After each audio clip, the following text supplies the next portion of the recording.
10 years ago when there was discussion about putting in fare gates and spending $80 million on that, people were saying it should just go the opposite. It should be fareless. And now they're coming to their senses. Bus riders are already paying into transit service. We don't ask drivers to get a day pass, but we ask bus riders, but we all pay the same way.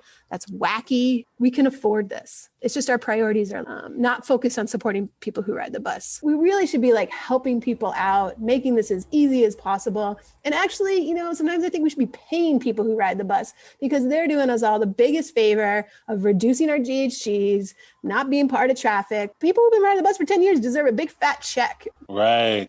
Like you could tap and you get money. We have an $8 billion budget. So we want it all. We want fare-free transit, bus-only lanes. We want signal priority for our trains. Like if more people ride the buses and see how crappy they are, maybe we can actually like get the board to do something about it. We're still so struggling to get our policymakers to really give us the city we all want and need. How do we amplify community-led solutions that are always there? And like not romanticizing transit. We got to tell the truth. It's failing most people. So like how do we support them with some much better service and some dignity?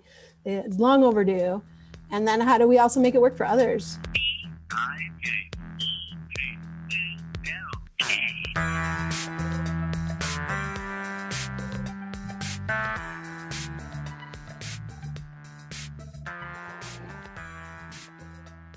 Bike Talk, where we talk about more than just bikes, actually. Sometimes we don't talk about bikes at all. I'm here with my co-host, Nick Richard. My name is Don Ward. I don't know if Nick's going to be joining us for the conversation today, but we also have some great guests, which we always have here on Bike Talk. We have Jessica Meaney and Aziz Fellague Ariouat. They're both with Investing in Place, which is a transportation policy advocacy group here in LA County, I want to say. You guys focus on LA County, yeah? Welcome to the show. Thanks. Jessica, hey, Don. Yeah. Hey. Hi. Happy to be here. Hey, nice to meet you, Aziz. I know Jessica for a long time. She's a major advocate in LA. And an old school Midnight Riders way back when. That's right. What was that, like 10 years ago? Mojito and I talk about that. We're like, remember when we were young? Crazy. We were young and crazy and riding bikes everywhere. Hooting and hollering through the 2nd Street Tunnel. Breaks to drink some beer. Toy ride. Mojito always talks about the toy ride. Aw, I love Mojito. Yeah. So we just had a Metro board meeting that actually was a pretty big meeting, right? There was a lot of items that came up. I called in about item 15, and then I heard there were lots of people leaving public comment. And, I wanted to go through all the items with you and kind of get your take on it. And if you know how the board voted and what that means, that'd be great to have a conversation about that. And let me know if I'm missing some items, but I saw 45 and 46, which had to do with universal, what do they call it? It's fareless Transit Initiative, yeah. Fareless transit, which the BRU wanted some kind of a modification, right, to where there was no means testing, which unbelievable that they even want to administrate such a thing. But we'll talk about that. And then there was item 15, which is the Beautiful Boulevard in Colorado. There was item 47 and 48, which had to do with the widening of the 710. Then there was item 8, which was a budgetary situation. I heard you make a comment that they're barely spending any money on bus speeds. Yeah. Okay. And then what else was there? 37. I don't know why I wrote that down. I wrote that down in my notes, but I didn't. I think that had to do with widening as well, or am I tripping? I don't know. I just know about the 710 one. Okay, let's start with that one. Okay. That's a hard one. Yeah. Well, just to understand that conversation, I mean, I think first off, huge respect to East Yard for Communities for Environmental Justice, Earth Justice, LA smog guy, Adrian Martinez on Twitter. And then Sehaj, there's like a coalition of environmental groups who have been fighting that for like 10 years. And it just won't die. Joe Linton's been covering a lot of that work. And I think a bunch of stuff just came out from Caltrans and the EPA calling that project dead. But for some reason, we just cannot get Metro to fully go on that. A really big shout out, though, I think, to Supervisor Solis, who just continues to fight for the community and was not taking any flack. I particularly liked it when she kind of just shut it down with the highway program manager, Abdullah Ansari, who's just fought complete streets projects and everything like that. I don't know, Aziz, do you have more good insight on where we landed on that? Yeah, so pretty much what happened was that the ending talk, so originally they were going to seize the 710 expansion project, which implies that it would like be permanently dead, which obviously is like the situation that we all want. We don't want this project to continue. We don't want families to be displaced, and we don't want more toxic air in our communities. But pretty much what the final language was that it would get essentially suspended. That's what Supervisor Janice Hahn suggested. So suspended obviously sounds like there could be a chance, as Eastyard said on Twitter, that it could possibly be unsuspended again. So it's not 100% dead yet. So we still got a big fight ahead of us if we want to get sustainable transportation options along that corridor. I know that, for instance, one of the 5 metro plans for BRT would be Atlantic Avenue, which would go from like East Los Angeles all the way down to Long Beach. That could potentially go forward. So that would be a great alternative, in my opinion, to, the 710 project. The 710 carries a lot of freight traffic.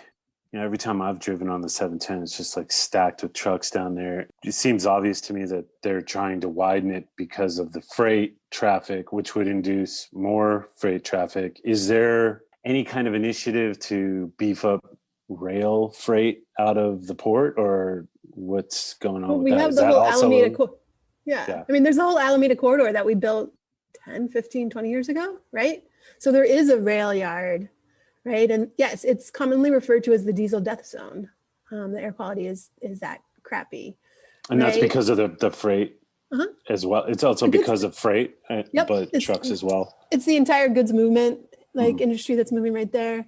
I've never understood why we invested. I've never understood why the Alameda rail corridor isn't more heavily used and why we're not talking about that, right? So we invested in that rail corridor. It's really awesome. It's super underutilized.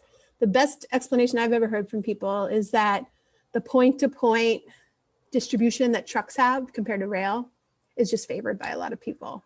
But if we could, go ahead. I mean, that's because we make it easy for trucks, right? We keep widening the 5 and the 710 and the 605 and the 210. Right, and all the warehouses and the IE, which continues all the bad pollution over to there. So the freight rail, in your opinion, the Alameda corridor is not being used enough. No. And they're trying to widen the freeway, which will induce more freight truck traffic. So they voted to suspend that. So that sounds like that will come back at some point. Yeah, and I think there's a couple of things that I want to uplift is the Gateway COG, Councils of Governments, right? So we have, in LA County, we're so giant, we have about 9 subregions which have councils of governments, but all totally different. But the Gateway's COG has favored freeway and highway stuff forever.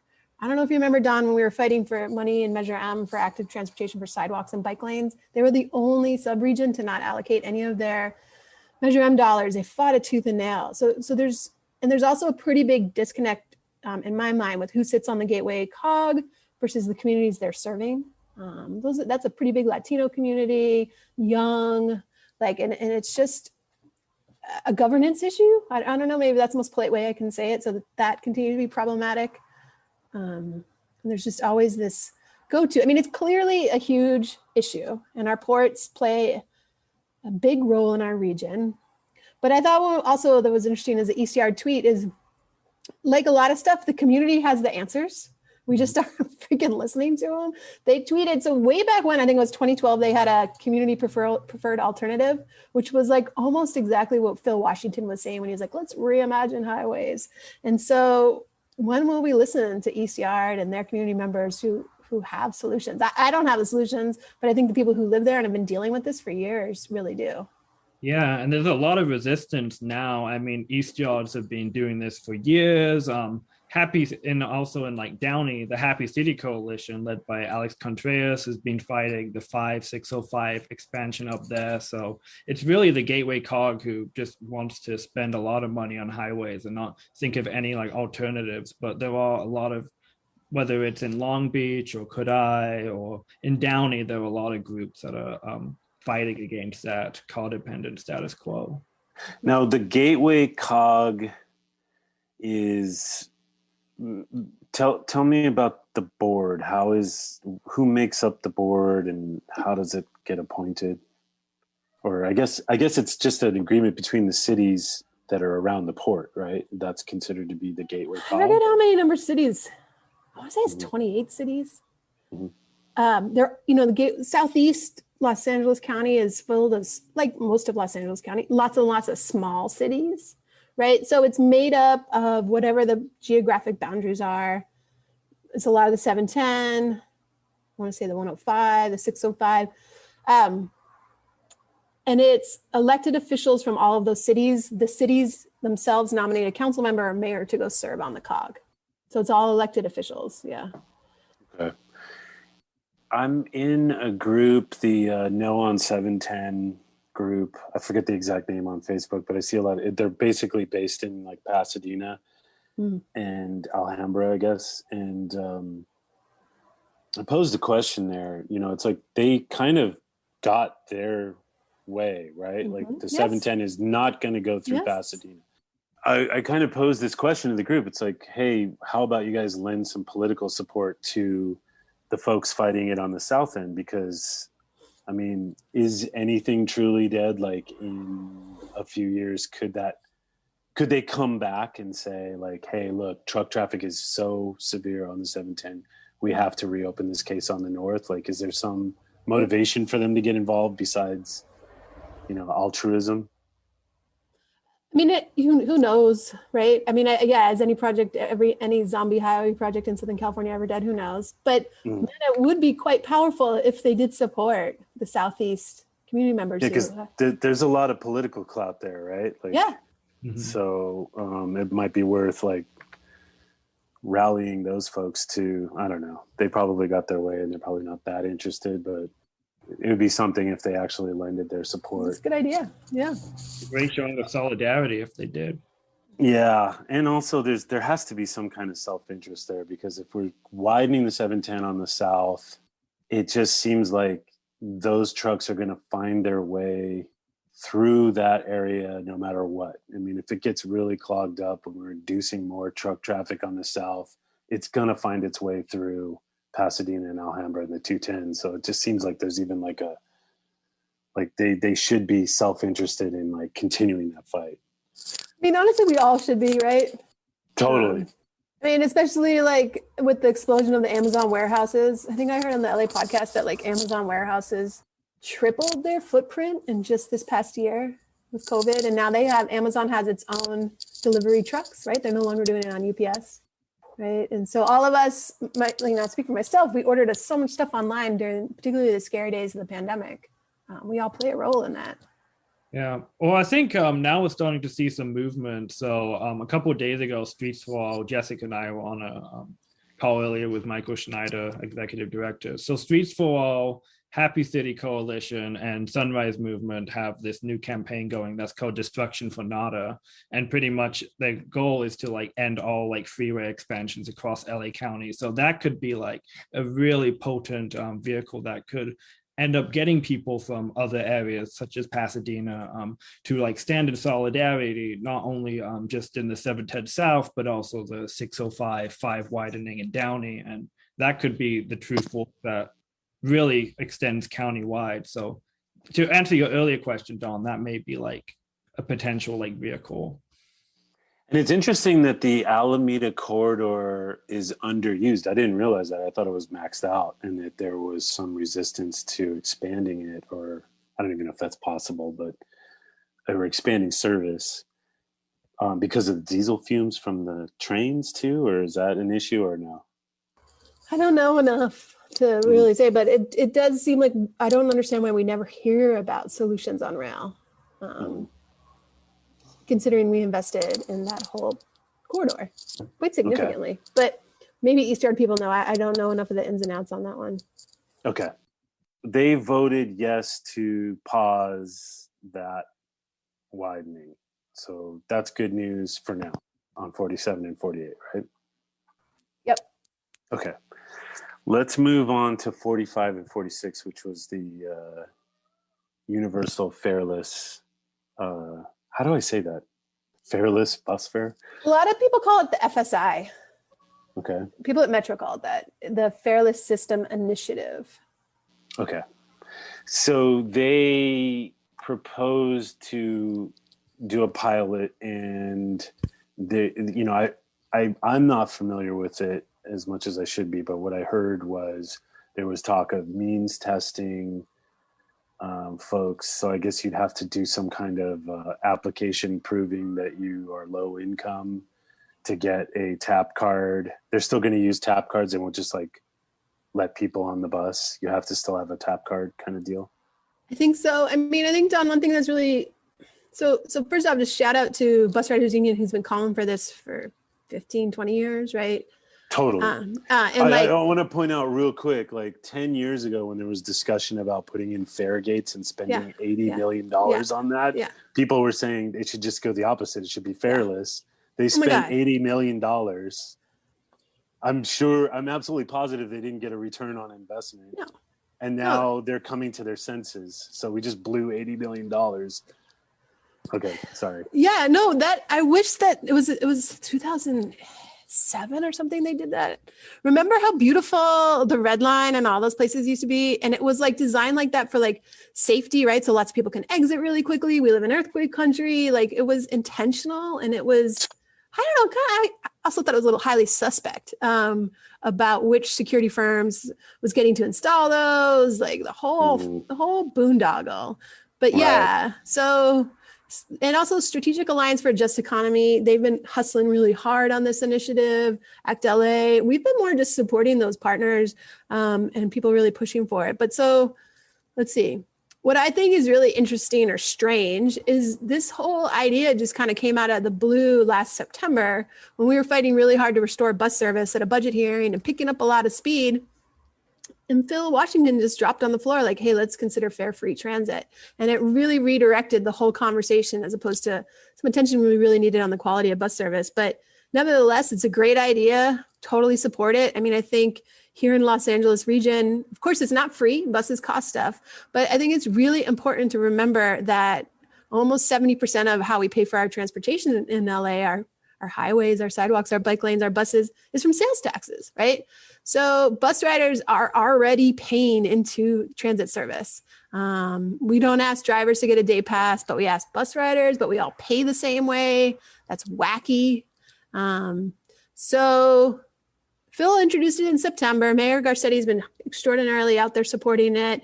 They created an internal task force at Metro called the Metro Fareless whatever task force, which oddly, we heard all of those people on that task force had to sign NDAs, right? So just a lot of puzzling questions. The board, we've never seen something move so fast without kind of a base foundation of a lot of work going. But where it landed yesterday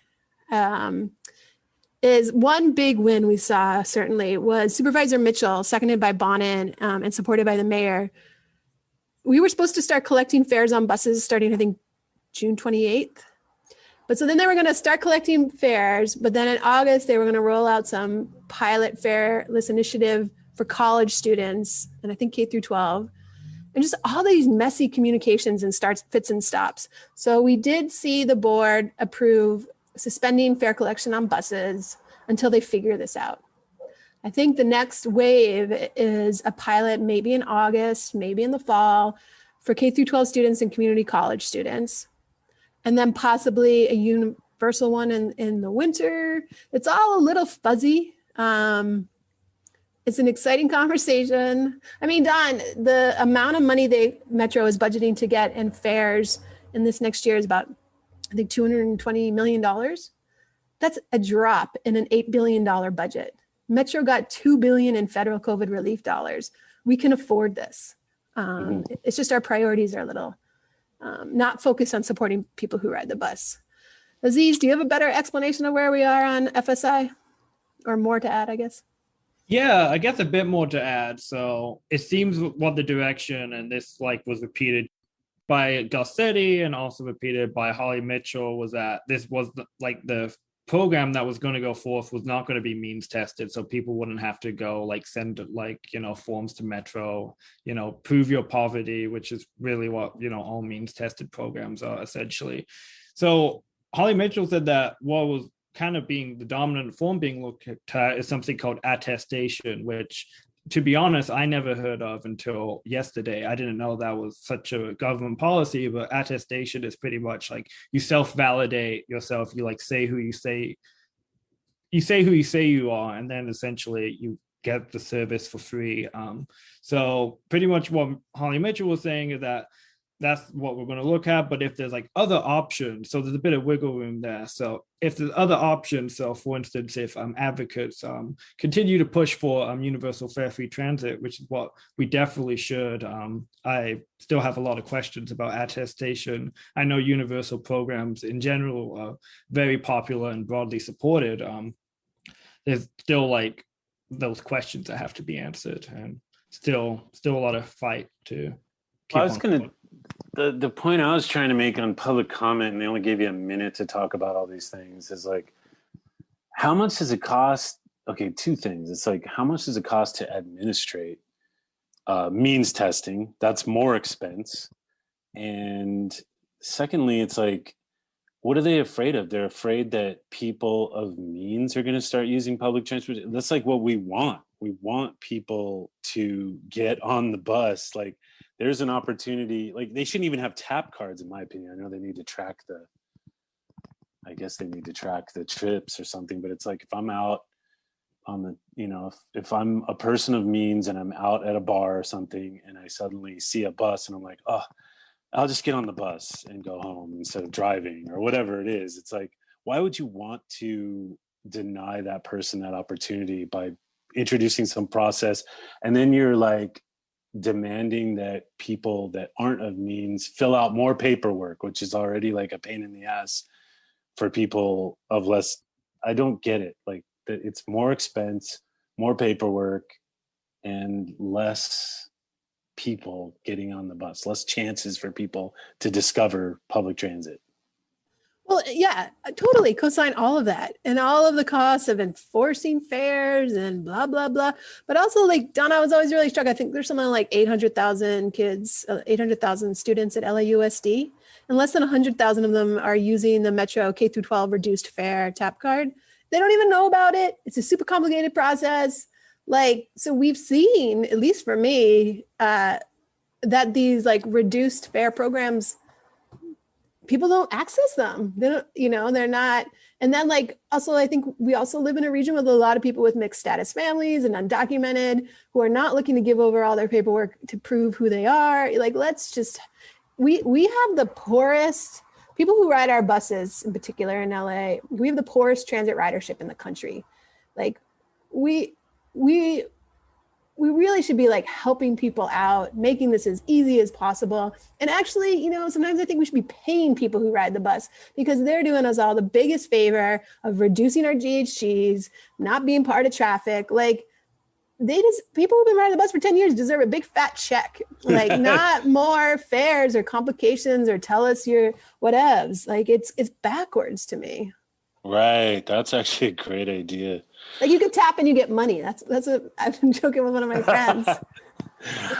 I think you'd have people just no, I don't know, taking trips just to get paid. That'd be funny. The sort of cynical side of me is saying, Okay, if we go fareless, does that absolve Metro of providing good service? Because they'll just be like, oh, well, you get what you get. It's free. Come on, people. Like, will that attitude emerge? Like, is that a threat to emerge with this? I've seen you tweeting about this, Aziz. You want to talk about that? Yeah, certainly. Well, I think in like transportation, we're often like given like what I think is a false binary between like operations versus like providing like fare free transit. So, for instance, a lot of people say like, oh yeah, if you, for instance, make service free, for instance, like bus service will worsen because there's less like operating revenue there to be available. I think in Los Angeles, though, it's kind of different because, for instance, as Jessica said earlier, we're funded primarily by sales tax. So operations revenue is a very small drop in the bucket in general. That's a huge thing. And then I think another thing is we're kind of assuming like the status quo right here. Like I understand like if like when, fiscally tight like administrations, like whether it's like state or federal, like money could be like particularly very dry, but we have to think about like if there's like options, like for instance like federal funding and like getting federal funding that goes like directly to like increasing like operations, increasing that revenue service hour, like we could like essentially provide better service as well as providing for free transit as well. So I think it's always like you got to look for like different revenue sources. You got to be like smart and looking for different options. Yeah, I mean, we have an $8 billion budget. Like we can figure this out if we want. And so we want it all. We want fare-free transit. We want bus-only lanes. We want signal priority for our trains. Like, and I think like one maybe sliver of hope is if more people ride the buses and see how crappy they are, right? Maybe we can actually like get the board to do something about it. I mean, build political support for it. Dumb buses are worse in 2021, even before COVID, than they were in the year 2000. So we've had 2 county sales taxes, R&M. We just had we're having an infusion of $2 billion from the federal government for COVID relief. And we still have shitty buses that don't work for the majority of people. Tell me about like the buses. I've been on the bus my whole life. The buses have always sucked. There was kind of this little light that came on around 2008 or 2009 where like frequency was kicking ass on the red line. I don't know about buses, but it was sort of like, whoa, this is actually getting better. But I don't know. They kind of went back to their same 20-minute service off peak hours or whatever. Anyways, in Measure M, is it hardwired as far as like our highway budget? I know that some of that money was said to go to highways. Can that be reallocated at this point, or was that hardwired? Like, can we demand some of that highway money get transferred over to the bus service, or is that just hardwired and we're just stuck with whatever those numbers were? No, I don't think we're stuck with anything. I think it's just about priorities. So every 10 years you can reevaluate the sales tax, right? So Measure M's 2016. So what are we, 5 years into it? They just did a little bit of a tweaker on R. And also we're seeing this motion that should go through the next month that creates highway dollars eligible for complete streets uses. So transit, sidewalks, bike lanes. So you can expand the definition of what a highway project should be addressing, right? So it's just not capacity. But also like what's really hard for me is 20% of Measure M was for bus ops. It's one of the reasons I was really fired up about it. Measure M is way less capital. Measure R was like all about mega projects, which is mixed feelings about that. But what we do though is we peel away that operations money for $1 billion policing contract, like for all this other crap, and not really? For more. Yes, the policing contract comes out of the same money that's set aside for transit operations. Crazy. And we've seen total mismanagement of that with just I don't know, a couple months ago in front of the board was the escalation of 17% of the costs on that contract without people really noticing. Yeah. Wow. So that's another reason to get rid of the fare gates too, because you'd need less enforcement. You could save money there. So 45 and 46, they they voted to, we're good on that, right? They voted to do the pilot. We're good for now. I think that like really holding Metro accountable for the direction of the board members we heard to suspend fare collection on buses till they figure it out, right? People are still really hurting from COVID, especially economically. I think they're going to continue to talk it out and figure out what the pilot looks like. I think there's a lot of need for continued advocacy for sure. It's not over at all, but I think some important conversations are starting to happen. And I think actually there's also more sunlighting going on to what's happening, and more people are aware of what's in play. Okay. Now let's go to item 8 real quick. That was the budget that you spoke on. I don't know about item 8. Tell us about that and what you were advocating for. Sure. So Metro's got this crazy thing where they put out an $8 billion budget for 2-week public review. And then they do a hearing that's typically over in less than an hour.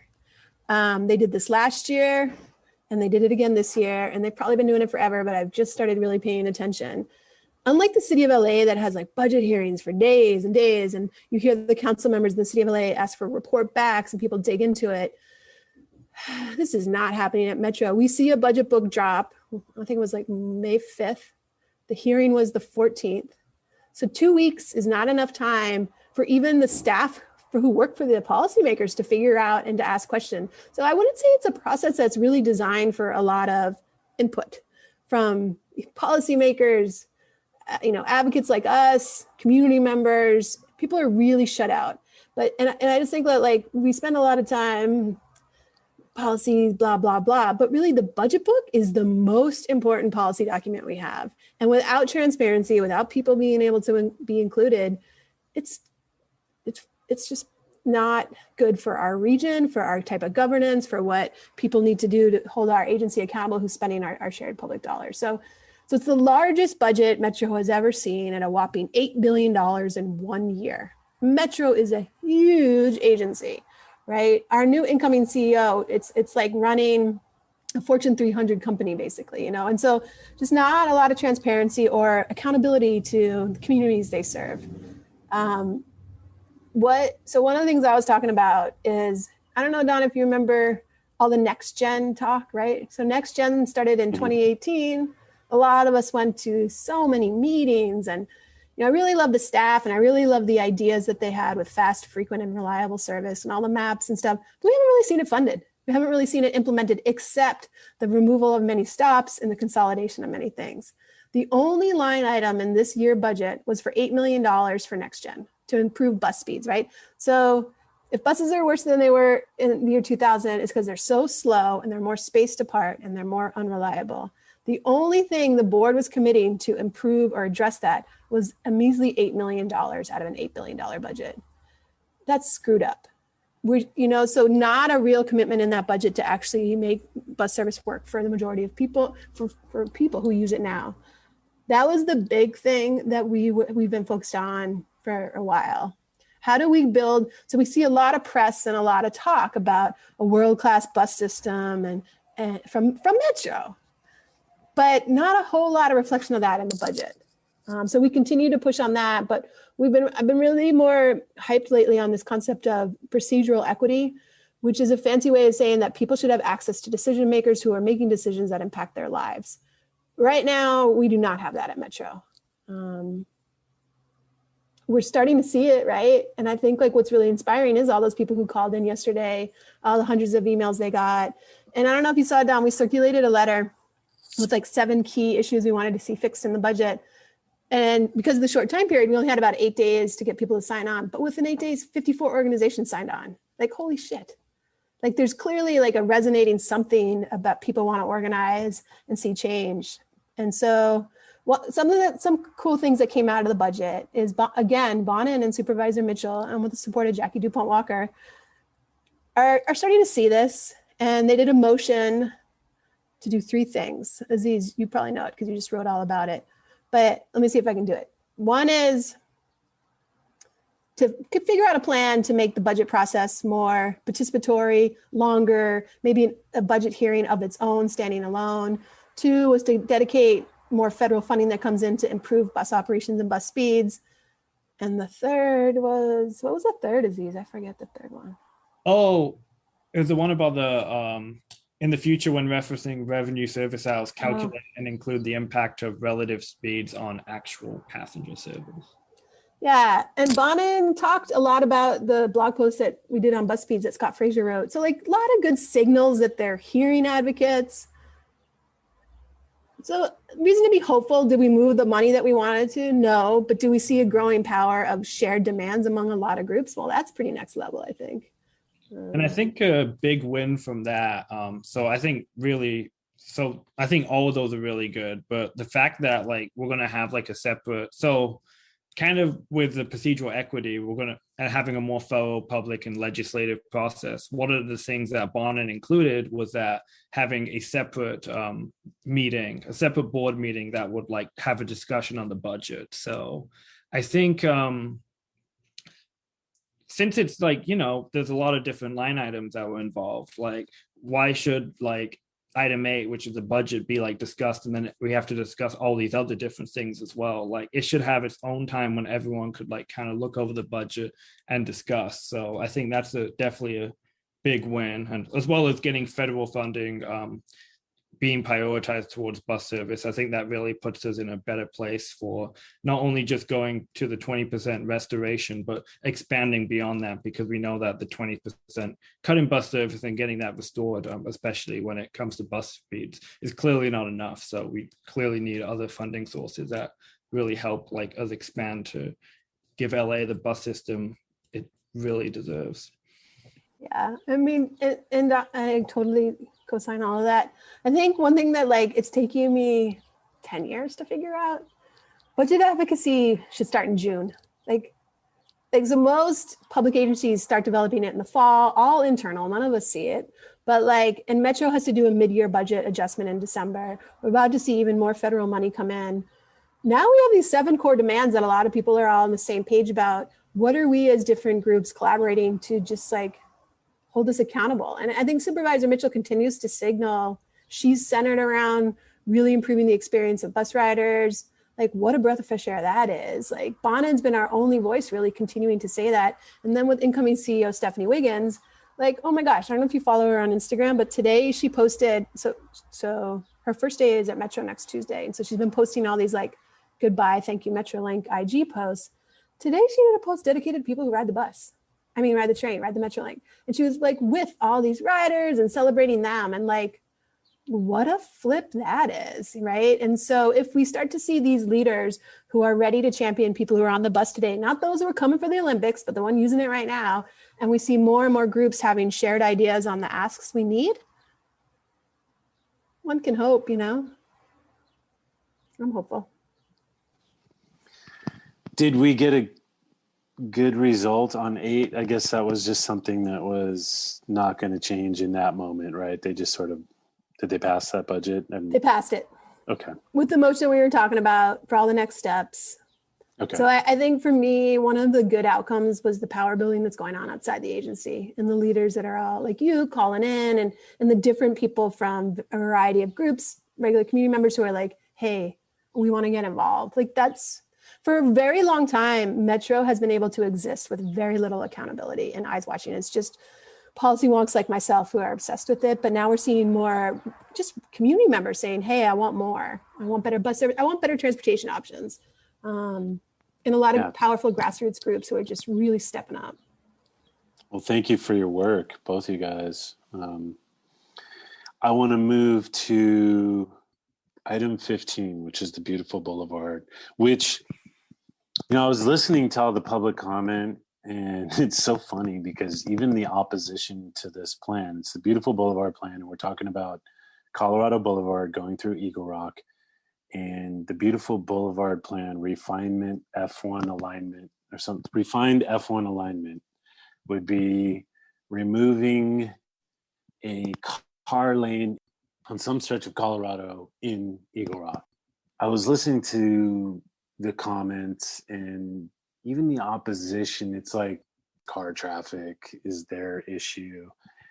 Basically what's going on with Colorado, in my estimation, over the last 50 years or whatever, they put the 134 through, and what they do with these freeways is, even right in the beginning, there was traffic. You could find vintage photos of freeway traffic, and it looks like what they ended up doing was carving overflow roads out of what used to be small town business corridors. Like Colorado, it used to be a small town. It was Eagle Rock.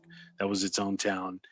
They gobbled that up into the city of LA. It used to have 2 red car lines, or maybe it was yellow car, that went down that street, and there was a ton of small businesses. The same thing happened with Riverside. You can see like remnants of what used to be a small business corridor on Riverside. Barham Boulevard is another one. It's like a 134 to the 101 alternate route, you could call it. Ventura Boulevard, even there's lengths of Cahuenga and Ventura Boulevard and Hyperion, where they just decided to widen these streets and make it more about car traffic and flow versus local small businesses and pedestrianized areas that people just walk to and get tasks done rather than have to drive everywhere. So this happened to Colorado Boulevard, and there's a lot of people that are saying, we want our Colorado Boulevard to remain small town. It's like a lot of opposition voices were saying that. It's like, guys, it used to be small town. They carved it into a 6-lane, overflow road for the 134. And in the process, really kind of destroyed the vibe on that street, the small business vibe that used to be there, when you could just hop off the red line and do whatever you needed to do. So 15 is an attempt to get that back. It's just funny to me to hear people saying, no, I don't want a beautiful boulevard. No, I don't want to reduce Colorado from 6 lanes to a pedestrian friendly 2 lanes or 4 lanes with a bus lane and a bike lane. So how did we end up on that? What did Metro do? Give us the rundown. They moved it forward with the alignment on Colorado. I don't think there's been settlement on, because it was supposed to go on even on the 134 for a minute. But I think that they've moved forward with Colorado Boulevard. The lane stuff still has to be decided, but it's made a big step forward. And I think the pressure now is on Kevin De Leon to prioritize the bus only lane. Aziz, did I get that right? Yeah, pretty much. I think the big thing is now they have to decide on how to incorporate and work with the community on how to incorporate elements of the Beautiful Boulevard proposal into the refined F1 proposal, because it isn't obviously like for like, but there's still a lot of opportunity to do that. And there's going to be community participation. I know that Kevin De Leon announced that there should be more community participation, but I believe there's going to be more participation going forward in which, people are going to pretty much say the different elements of the Beautiful Boulevard, what should get incorporated, etc. So when they voted, they didn't vote to move forward with the F1 alignment. They just voted to move forward that 134 option is out. I think they voted to move forward with the F1 alignment. Oh, they did? Oh, yeah. That's amazing. Okay, I didn't. Yeah. Sometimes it gets so confusing. Oh my gosh, super confusing. No, I don't understand it at all. And I've been at those meetings for 10 years. No, it's really confusing. But Michael McDonald and many of the leaders in the Equitable Eagle Rock and have been, who came up with a Beautiful Boulevard and have been doing outreach on their own time. They said, Michael sent an email, I feel like this morning, the F1 alignment was approved. And that's great. More to come, but it was, I think, considered a win for it yesterday. Was it yesterday? That's awesome. Yeah, I think we need KDL to step up and really make it a high quality project. This is a crazy, huge Measure M project. It's interesting because I feel like when Metro tries to do BRT, everything gets so complicated. When they do what people call quick build bus only lanes, I don't know if you've seen them in downtown, Don, or the Flower one when we were rehabbing the Blue Line. They're super cheap. They're super fast. And they work. One of the things that all the smart people at Metro around buses have figured out is there's lots of pinch points where we have high ridership and lots of congestion. They don't always have to be like miles and miles and miles long, but like the Sunset Dodger Express bus or whatever, what is that, like a mile, right? But it makes such a huge difference if the bottleneck in front of the Dodger games and stuff like that. But, and also the one on Flower Street, like they're not that long, they're not that expensive. When we do these huge mega projects, it just doesn't seem to be working for Metro. Like without Beautiful Boulevard and Equitable Eagle Rock stepping in, I don't know what we'd be ending up with. I believe like one of the proposals was like having like the bike lane and the BRT lane like together. And I know that like Wilshire Boulevard, like that's the case where like you bike in the bus lane. And I myself, as someone who is fairly comfortable like riding, like I can ride in like unprotected bike lanes. But like I wouldn't want to ride like with like a bus potentially like behind me. That would just be like totally stressful and like a completely scary experience. So I'm glad that is like not going to happen. Yeah, Aziz, some of those bus drivers can be really aggressive. Aziz, I don't know if you know Don at all. So he's the Wolfpack Hustle that I was texting you that was talking yesterday. Don is like started the marathon crash race. How long ago did you do that, Don? A long time ago. But Don, and I don't know, Aziz, Aziz is much younger than us, Don. I don't know if you've ever heard of Midnight Riders, like, and like all of the bike racing. Don has been such a pivotal leader in the bike community, in the like underground inclusive bike community. The kids who just want to have fun, like myself and my besties way back when, that really celebrated the bike movement, which at the time was a little bike bro-y, but I think like all of the excitement about like, you know, those were pretty exciting days. I don't know. I know, that was a lot of fun. That was a lot of fun. There was a lot of fun. You know what? It's still going though. We're just out of it, but there's still massive rides.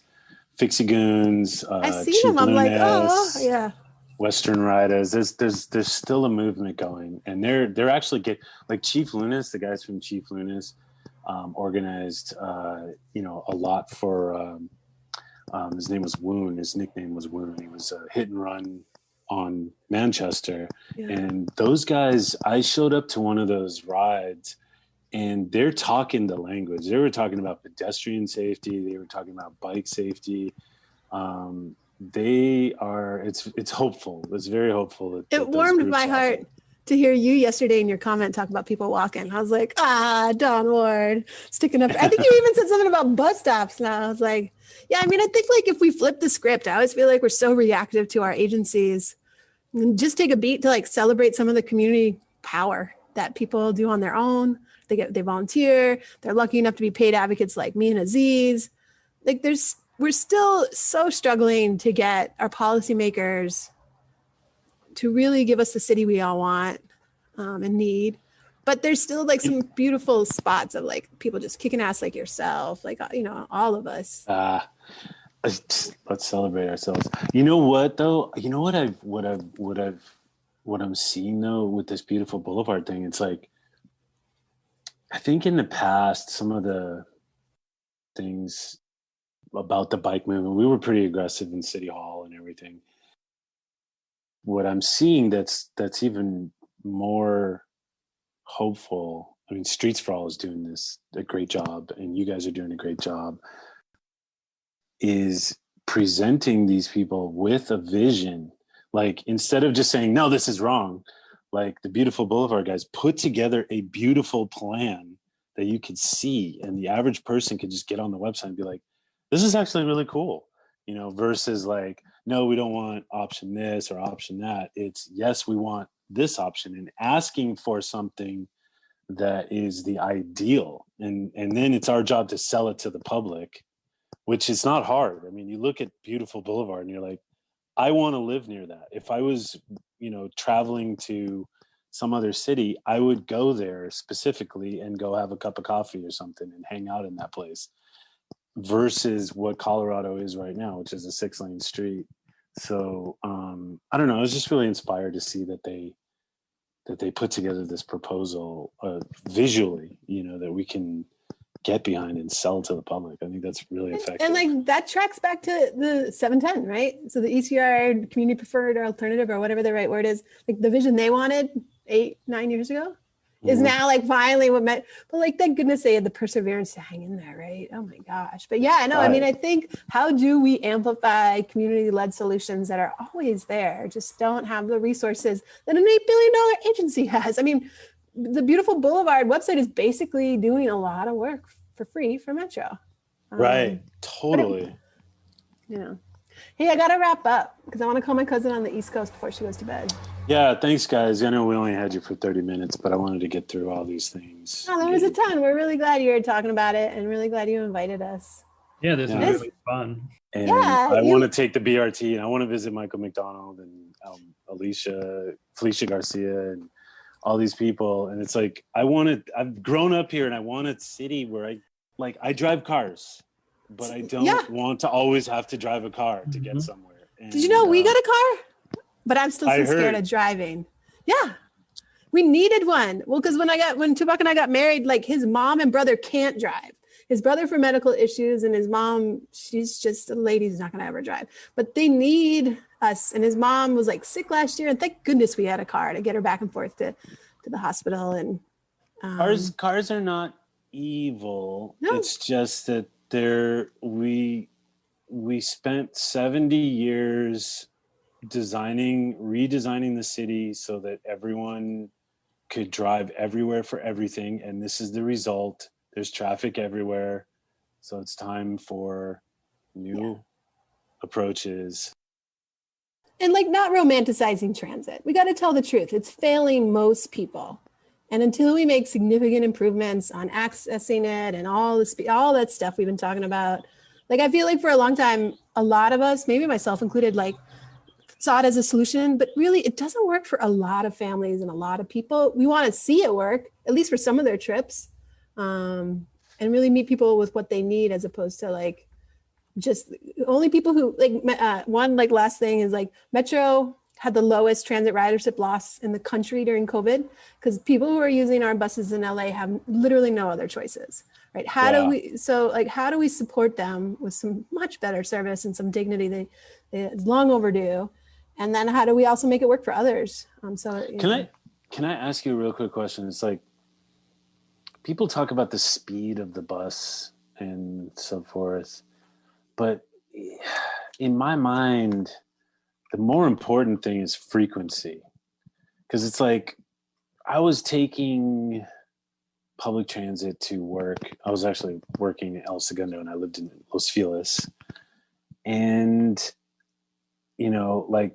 there was that thing where the trains were going every 20 minutes or something like that. Or, sure, it was fast. And then I got to the transfer and I lost all that speed. Maybe it was 5 minutes of speed that I gained.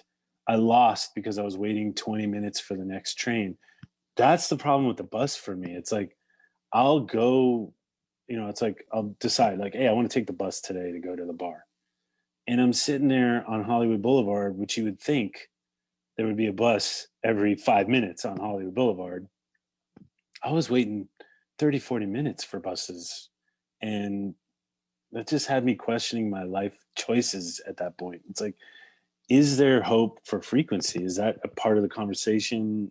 Am I tripping? Totally. No. I mean, that's the tagline that we all support in Next Gen. That's the thing that it's called fast, frequent, and reliable, right? So you need both. Okay. But when you increase speeds, you then get them the buses stuck out of traffic so they can be more frequently. We can run more buses that aren't right now. If the buses are sitting in traffic, you need more buses to hit all that, but they're totally tied. Really everything's on the table for improving our buses. We have a long way to go. I just hear Metro talking a lot about speed and I never hear them talk about frequency and I don't know. Anyways, that's a whole other conversation. Yeah. We're going to wrap it up for you guys, let you guys go. Really appreciate you guys coming on. Yeah. You guys, we'd love to have you back, both of you guys, and, talk more about LA and transportation. Sounds good. Awesome. Well, thanks for having us. Thanks for talking about it. Okay. And social media, shout outs for you guys? Our Twitter handle is Invest in Place. And if you're curious about all the 2 hours and 20 minutes of public comment, Aziz knocked it out of the park live tweeting all the commenters. We really wanted to celebrate everybody who was there and really see, I don't know, sometimes you feel like you're speaking into a void in public comment, but we heard a lot of great people. So there's a whole long thread Aziz did on everyone who commented. So okay, and Aziz, your social media? My social media, so Twitter, you can find me at Ziza. So my name pretty much backwards, Ziza, planning. Oh. Okay. Ziza Planning. All right. Invest in Place and Ziza Planning on Twitter. Thanks, guys. Cool. Happy Memorial Day weekend. Bye. Yeah. I know. Bye. Take care. I rise in the morning and greet the day. Pull out the bike and I'm on my way. The transportation shows I care. Every turn of the pedal cleans the air. Greener than green, I'm saving the planet. Just like my friends Dale, Sean, Toby, and Janet. No greenhouse gas, a tiny carbon footprint up your ass. I'm on a motherfucking bike. I'm on a motherfucking bike.